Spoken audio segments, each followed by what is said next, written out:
সুপ্রিয় শিক্ষার্থী, রাজবাড়ী সরকারি কলেজের মনোবিজ্ঞান বিষয়ের একাদশ শ্রেণীর অনলাইন ক্লাস থেকে তোমাদেরকে স্বাগত জানাচ্ছি। আশা রাখি তোমরা স্বাস্থ্যবিধি মেনে জীবন পরিচালনা করছো, সুস্থ আছো এবং সুস্থভাবে জীবন পরিচালনা করছো এবং পড়াশোনা করছো। তোমরা জানো যে ইতিমধ্যে তোমাদের অ্যাসাইনমেন্ট কার্যক্রম শুরু হয়ে গেছে। গত সপ্তাহে আমরা প্রথম অ্যাসাইনমেন্ট দিয়েছি। এ সপ্তাহে আমরা অ্যাসাইনমেন্ট তোমরা জমা দিবে, তারপর মূল্যায়ন হবে। এ সপ্তাহে আজকে আবার তোমরা দ্বিতীয় অ্যাসাইনমেন্ট পেয়ে যাবে। এরপর এইভাবে প্রতি সপ্তাহে 2টা করে অ্যাসাইনমেন্ট তোমাদের জমা দিতে হবে। যারা মানবিক বিভাগে আছো তাদের 2-3টা বিষয়ের অপশন আছে, গুচ্ছ 3-এ, গুচ্ছ 4-এ, যে কোনো একটা তোমরা দিবা। আর অ্যাসাইনমেন্টের কভার পেজে শিক্ষকের নাম লেখার প্রয়োজন নেই, শুধু বিষয়ের নাম লিখবা, অ্যাসাইনমেন্ট নাম্বার লিখবা। আমরা গত ক্লাসে সংবেদন প্রক্রিয়া, সংবেদনের বৈশিষ্ট্য এগুলো নিয়ে আলোচনা করেছিলাম। সংবেদনের সাথে প্রত্যক্ষণের সম্পর্ক এবং সংবেদন প্রত্যক্ষণের যে পার্থক্য, আমরা সেটা নিয়ে আলোচনা করেছিলাম।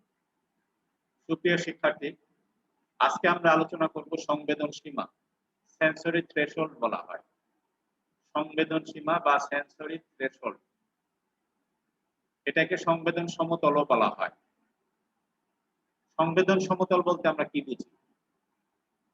সংবেদন সমতল বলতে বোঝানো হচ্ছে যে সংবেদনের কতগুলো সীমা রেখা আছে, অর্থাৎ এর শুরু আছে, শেষ আছে এবং এর সংবেদনের মধ্যে কিছু পার্থক্য আছে। এই জন্য সংবেদন সমতল বা সংবেদন সীমাটাকে 3 ভাগে ভাগ করা হয়েছে। 3 ধরনের সংবেদন সমতল, অর্থাৎ এর একটা শুরু আছে, একটা শেষ আছে। শুরুটাকে বলা হচ্ছে সংবেদনের নিম্ন সীমা, আর শেষটাকে বলা হচ্ছে সংবেদনের উচ্চ সীমা বা ঊর্ধ্ব সীমা। আর পার্থক্য সূচক সীমা, এই 3 ভাগে বিভক্ত করা হয়েছে। নিম্ন সীমা বলতে আমরা কি বুঝি?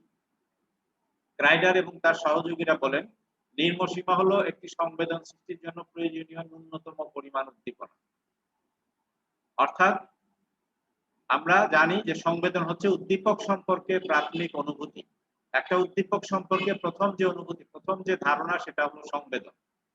সেই ধারণা সৃষ্টির জন্য একটা ন্যূনতম শক্তির প্রয়োজন আছে উদ্দীপকে। আমাদের চারপাশে অসংখ্য ধূলিকণা পড়ে আছে, অসংখ্য বালুকণা পড়ে আছে, কিন্তু সেগুলো কিন্তু আমরা দেখি না। আমাদের দেখার জন্য সেটার পরিমাণ একটা ন্যূনতম পরিমাণ হতে হবে, যেটুকু না হলে, যে পরিমাণ বড় না হলে আমরা বস্তুটাকে দেখতে পাবো না। একটা ন্যূনতম সবচেয়ে কম কতটুকু পরিমাণ হলে আমরা বস্তুটাকে দেখতে পাবো। আমাদের ত্বকের উপর অসংখ্য ধুলাবালি পড়ছে, কিন্তু আমরা বুঝতে পারছি না, অনুভব করছি না। আমাদের এই অনুভব করার জন্য, ত্বক ইন্দ্রিয় অনুভব করার জন্য আমাদের ওজনের একটা ন্যূনতম পরিমাণ থাকবে। এটাকেই বলা হচ্ছে সংবেদনের নিম্ন সীমা। গ্যালান্টার নামে একজন মনোবিজ্ঞানী আমাদের বিভিন্ন উদ্দীপকের বা আমাদের ইন্দ্রিয়ের নিম্নতম সংবেদন সীমা আবিষ্কার করেছেন। নিচে তার চার্ট দেওয়া হলো। চার্টে দেখো, দর্শন সংবেদনের ক্ষেত্রে অন্ধকার পরিষ্কার মেঘমুক্ত রাতে 30 মাইল দূর থেকে আমরা মোমবাতির শিখা দেখা যায়। আমরা 30 মাইল দূর থেকে একটা মোমবাতির শিখা দেখতে পাবো, তবে শর্ত আছে, মেঘমুক্ত হতে হবে এবং পরিষ্কার অন্ধকার রাত হতে হবে। কোনো চাঁদের আলো থাকলে হবে না, দেখা যাবে না। একটা 20 ফুটের একটা রুমে নিঃশব্দ পরিবেশে একটা ঘড়ির কাঁটার টিক টিক শব্দ শোনা যাবে। ঘড়ির কাঁটার যে শব্দ, এটা 20 ফুট দূর থেকে শোনা যাবে। 25 ফুট দূর হলে সেটা কিন্তু শোনা যাবে না। আবার 15 ফুট দূর থেকে একটু বেশি শোনা যাবে। এটা কিন্তু ন্যূনতম সীমা না বা আরম্ভ সীমা না। ঠিক 20 ফুট দূর থেকে এটা জাস্ট শোনা যাচ্ছে। স্বাদের ক্ষেত্রে 2 গ্যালন পানিতে 1 চা চামচ চিনির স্বাদ পাওয়া যায়। 2 গ্যালন পানিতে 1 চা চামচ চিনি যদি আমরা দ্রবীভূত করি মিশাই, তাহলে চিনির যে উপস্থিতি আছে বা চিনি মেশানো হয়েছে সেই স্বাদটা কিন্তু বোঝা যাবে। এর চেয়ে কম পরিমাণ চিনি যদি মিশ্রিত করি তাহলে কিন্তু স্বাদটা বোঝা যাবে না। অর্থাৎ সেখানে চিনি মিশানো হয়েছে সেটা বোঝানো যাবে না। আবার 1 চামচের চেয়ে বেশি হলে অবশ্যই বোঝা যাবে। সেজন্য 2 গ্যালন পানিতে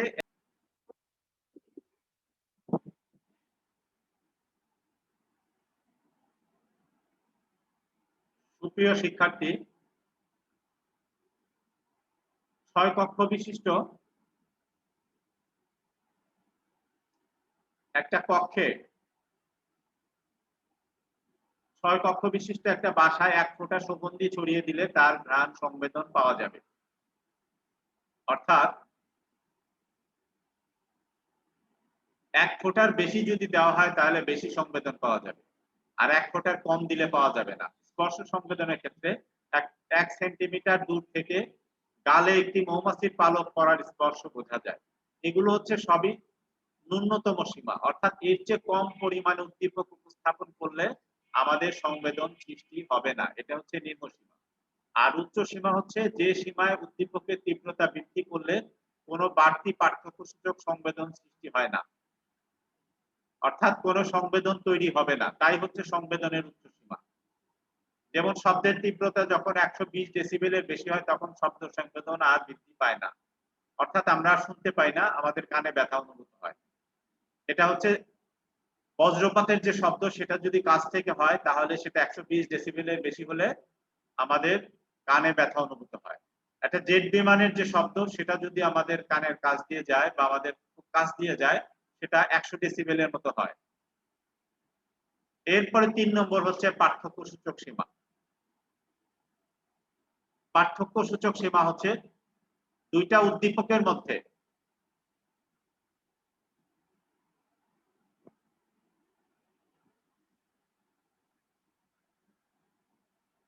দুইটা উদ্দীপকের মধ্যে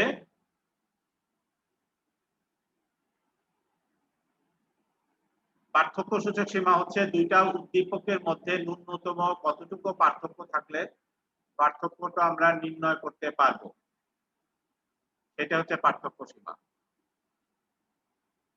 দুইটা উদ্দীপকের মধ্যে ন্যূনতম কতটা পার্থক্য থাকলে, সবচেয়ে কম কতটুকু পার্থক্য থাকলে আমরা পার্থক্যটা নির্ণয় করতে পারবো, সেটাই হচ্ছে সংবেদনের পার্থক্য সীমা।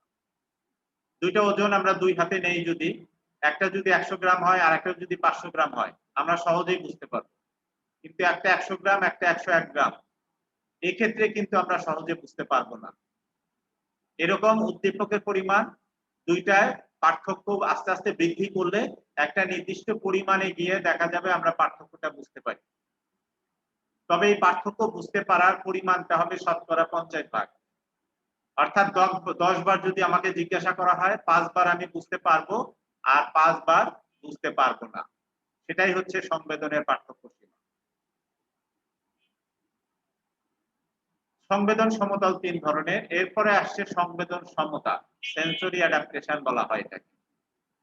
অর্থাৎ মনোবিজ্ঞানী ওয়াইনি ওয়েটেন যে বলেন যে সংবেদন সমতা হচ্ছে আমাদের সংবেদনশীলতার পর্যায়ক্রমিক যে অভিযোজিত হওয়া, সংবেদন সমতা বা সংবেদন অভিযোজন বলা হয়ে থাকে।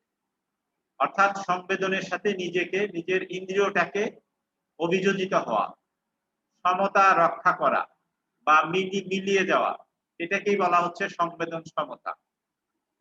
এখন এই অভিযোজন কিভাবে হয়ে থাকে বা আমাদের যে ইন্দ্রিয়গুলি আছে সেই ইন্দ্রিয়গুলিতে কিভাবে সেন্সরি অ্যাডাপ্টেশন হয় বা কিভাবে সংবেদন অভিযোজিত হয়, বলা হচ্ছে যে এটা সংবেদনের বৃদ্ধির মধ্যেও হতে পারে, এটা সংবেদনের হ্রাসের ক্ষেত্রে হতে পারে। পর্যায়ক্রমে এটার ক্রমবৃদ্ধির মাধ্যমে এটা অভিযোজিত হয়ে থাকে। আমরা সহজেই কিন্তু লক্ষ্য করি এই বিষয়টা। যেমন অন্ধকার অভিযোজন, ডার্ক অ্যাডাপ্টেশন। ডার্ক অ্যাডাপ্টেশন কিভাবে আমরা বুঝি? ধরো রাতে পড়াশোনা করছো, হঠাৎ করে বিদ্যুৎ চলে গেল। বিদ্যুৎ চলে গেলে তুমি কিছুই দেখতে পাবা না, একদম অন্ধকার। অল্প কিছুক্ষণ পরে দেখবা যে তুমি আস্তে আস্তে সবই আবছা আবছা দেখা যাচ্ছে। এখানে আমাদের দেখার ক্ষেত্রে কাজ করে হচ্ছে আমাদের চোখ। চোখে দুই ধরনের সেন্সরি বা সংবেদনশীল কোষ আছে। একটাকে বলা হয় রড আর একটাকে বলা হয় কোণ কোষ।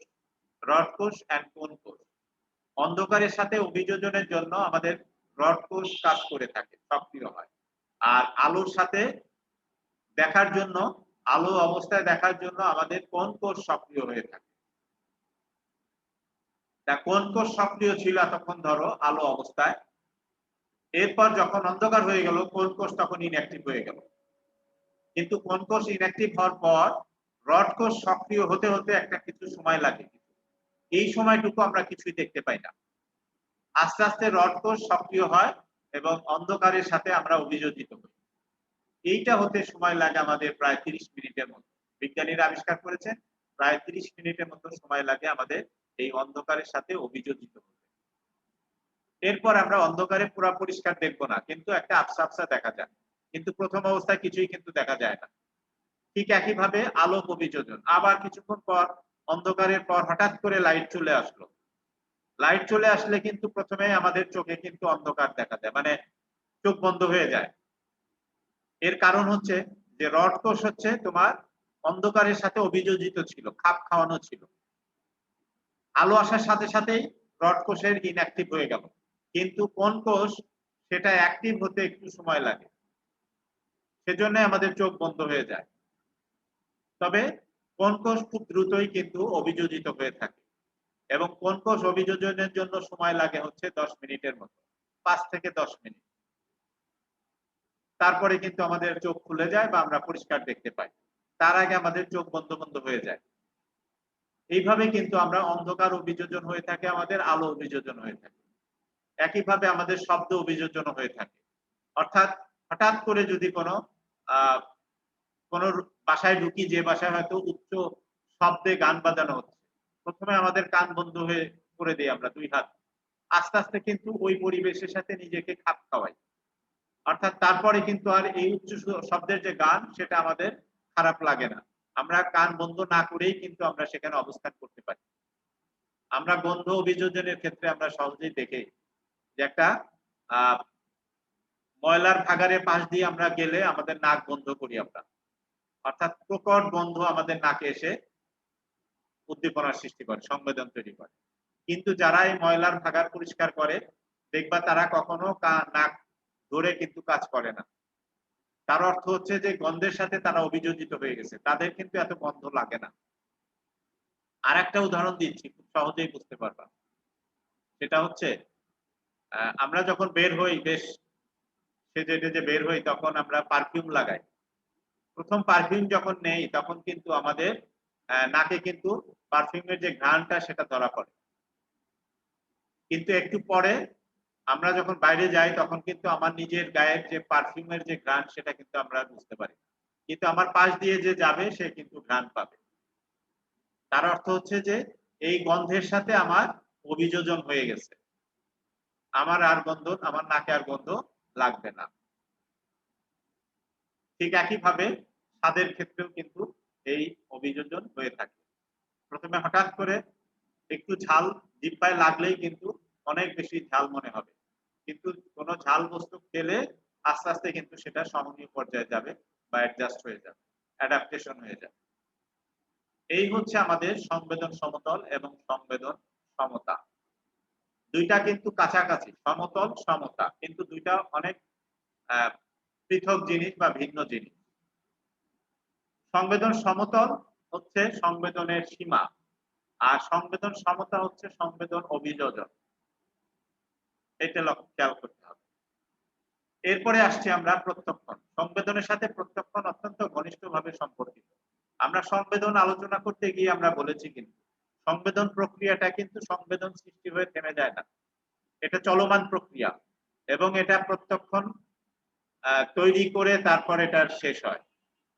প্রত্যক্ষণ হচ্ছে সংবেদনের উচ্চ পর্যায়, অর্থাৎ সংবেদী যে তথ্য সেটাকে বিশ্লেষণ করা হয়, সমন্বয় করা হয়, একীকরণ করা হয় এবং এটা করতে গিয়ে কিন্তু অর্থাৎ আমাদের অভিজ্ঞতা, আমাদের শিক্ষণ, আমাদের প্রেষণা এগুলো দ্বারা প্রভাবিত হয়ে তারপর কিন্তু প্রত্যক্ষণ তৈরি হয়ে থাকে।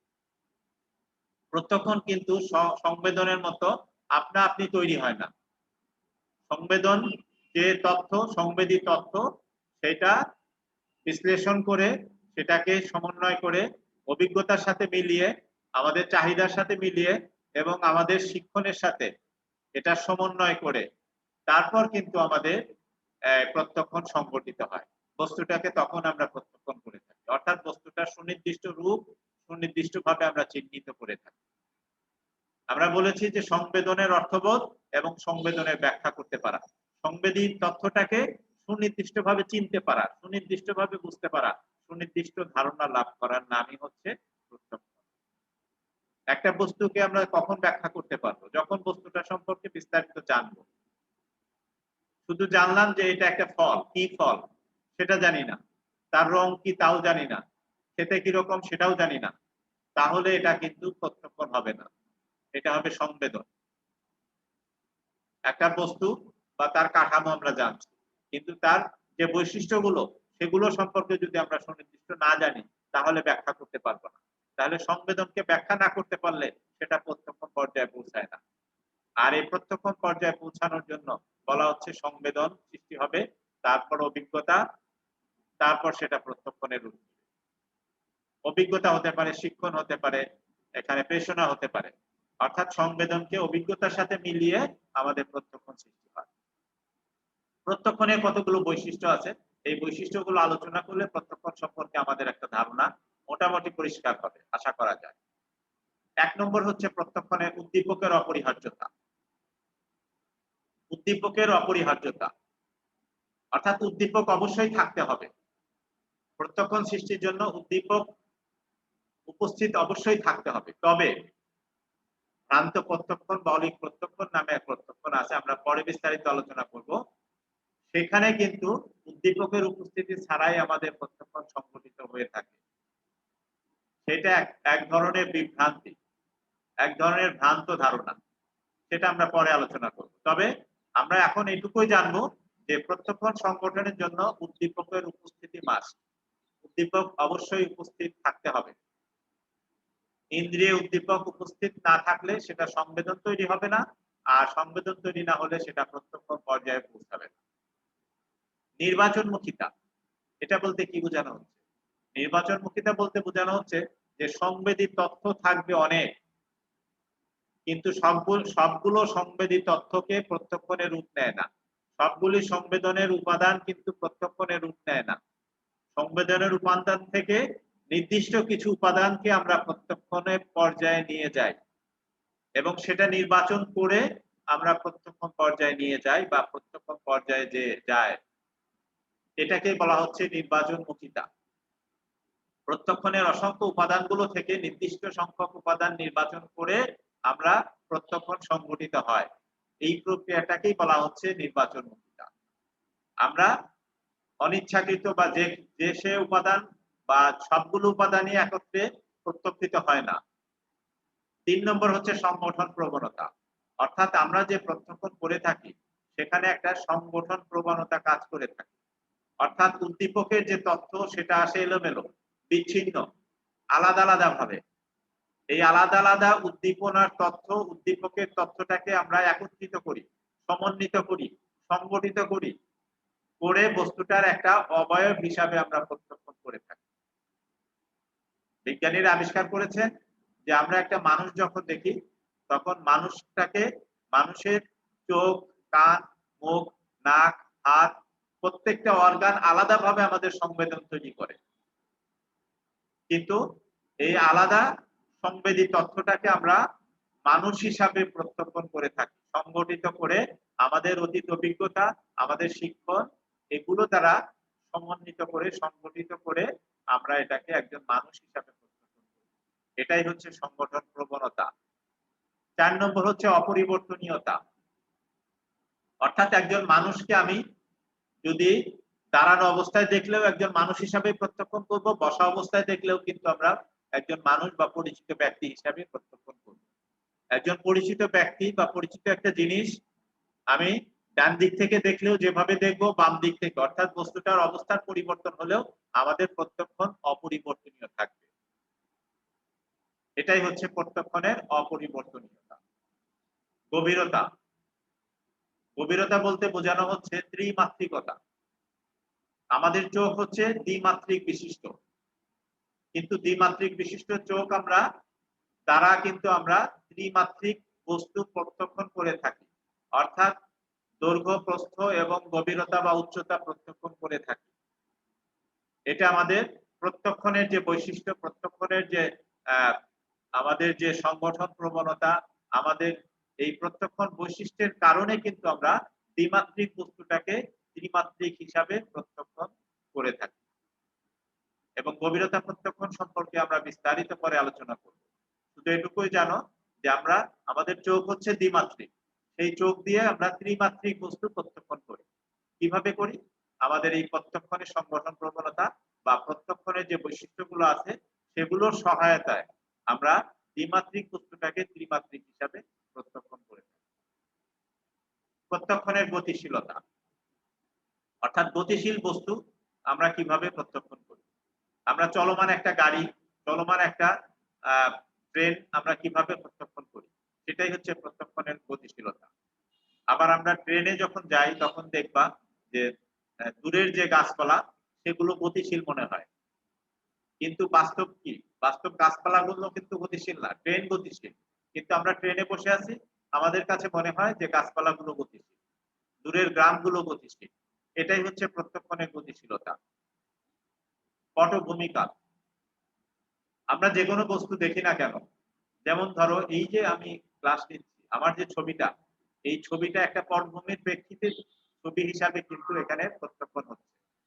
আমার পিছনে পটভূমি হচ্ছে সাদা ব্ল্যাকবোর্ড, অথবা চিন্তা করতে পারো যে এই যে লেখাগুলো তোমরা পড়ছো, এই লেখাগুলো হচ্ছে নীল ব্যাকগ্রাউন্ডের উপর, নীল পটভূমির উপরে লেখাটা সাদা হিসাবে এখানে আমরা প্রত্যক্ষণ করছি। আর নীল যখন আমরা দেখব তখন ওটা হচ্ছে চিত্র। অর্থাৎ আমরা যা কিছু প্রত্যক্ষণ করি প্রত্যেকটার একটা পটভূমি থাকবে, সেই পটভূমির প্রেক্ষিতে কিন্তু বস্তুটাকে আমরা প্রত্যক্ষণ করে থাকি। আপেক্ষিকতা, আপেক্ষিকতা বলতে বোঝানো হচ্ছে একটা প্রত্যেকটা জিনিসের একটা আদর্শ মান থাকবে, সেই মানের ভিত্তিতে বস্তুটাকে আমরা প্রত্যক্ষণ করি। যেমন ধরো রঙের ক্ষেত্রে যদি হয়, সবুজ রং, তার একটা আদর্শ মান আছে, অর্থাৎ হালকা সবুজ আছে, গাঢ় সবুজ আছে, কিন্তু সবুজের একটা স্ট্যান্ডার্ড মান আছে। সেই সবুজের প্রেক্ষিতে আমরা বলে থাকি এটা হালকা, এটা গাঢ়। আমরা হালকা বলার কারণ কি? সেটাও সবুজ, কিন্তু সেটাকে হালকা বলছি কেন? যে কোনো একটা মানের প্রেক্ষিতে আমরা এটাকে হালকা বলছি। এটাই হচ্ছে প্রত্যক্ষণের আপেক্ষিকতা। প্রত্যক্ষণ প্রক্রিয়াটাকে এই ডায়াগ্রামে দেখানো হচ্ছে। আলোর ক্ষেত্রে, অর্থাৎ আলোক সংবেদনের ক্ষেত্রে প্রত্যক্ষণ কিভাবে সংঘটিত হয় সেইটাই এই ডায়াগ্রামে দেখানো হচ্ছে। আলো আমাদের চোখে প্রবেশ করে, আলোকের গ্রাহক ইন্দ্রিয় হচ্ছে চোখ, সেই ইন্দ্রিয়ে প্রথমে আলোটা আসবে, আলোটা আসার পর ইন্দ্রিয় থেকে আমাদের অপটিক নার্ভ, অর্থাৎ অপটিক নার্ভ বা অপটিক স্নায়ু মস্তিষ্কে, চোখ থেকে মস্তিষ্ক পর্যন্ত সংযুক্ত আছে। ইন্দ্রিয় সেই আলোটাকে রূপান্তর করে স্নায়ু প্রবাহে রূপান্তর করবে, রূপান্তর করার পর সেটাকে মস্তিষ্কে নিয়ে যাবে, মস্তিষ্কের দর্শন অঞ্চলে নিয়ে যাবে। এই দর্শন অঞ্চলে গিয়ে মস্তিষ্কে আলোটা কিভাবে পড়বে, পড়লে সেখানে সংবেদন তৈরি হলো, কিন্তু সে কিসের আলো আমরা সেটাকে যখন ব্যাখ্যা করতে পারবো, সেটাকে শনাক্ত করতে পারবো, তখন সেটা হবে প্রত্যক্ষণ। অর্থাৎ আমরা রাত্রে রাস্তা দিয়ে হাঁটছি, এখন আমার চোখে এসে একটা আলো পড়লো, এটাকে রিক্সার হেডলাইটের আলো, না গাড়ির হেডলাইটের আলো, না কারো টর্চের আলো, না রাস্তায় স্ট্রিট লাইটের আলো, এই যে শনাক্ত করতে পারাটা, ব্যাখ্যা করতে পারাটা, সুনির্দিষ্ট করতে পারা, এটা হলো প্রত্যক্ষণ। প্রথম ধাক্কাটা হবে একটা আলো চোখে এসে পড়বে, এটা হলো সংবেদন।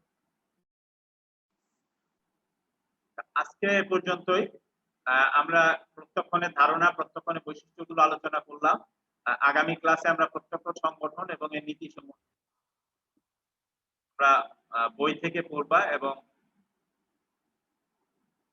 পড়লে বিষয়টা আরেকটু বিস্তার পরিষ্কার হয়ে যাবে বলে আমি আশা রাখছি। ধন্যবাদ সকলকে।